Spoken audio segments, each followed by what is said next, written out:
আসসালামু আলাইকুম রহমতুল্লাহি ওয়া বারাকাতুহু। কেমন আছেন বন্ধুরা? আশা করি সকলেই ভালো আছেন, ভালো থাকেন এই দোয়াই করি। কিছু কথা বলি, কথাগুলি দয়া করে শুনবেন।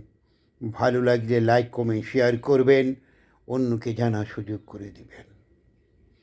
মনে রাখবেন, সত্য বলো, সত্যের সাথে থাকো, মিথ্যা পরিহার করো। এটাও কিন্তু একটা ইমানের অঙ্গ, মনে রাখবেন। সত্যকে সত্য বলে জানা, মিথ্যাকে মিথ্যা বলে জানা। কখনো মিথ্যাকে আপনি সমর্থন করতে পারেন না, সত্যকে আপনি সমর্থন করুন, সুন্দর জীবনযাপন করুন। আল্লাহও খুশি হবে, রসুলও আপনার প্রতি খুশি হবে।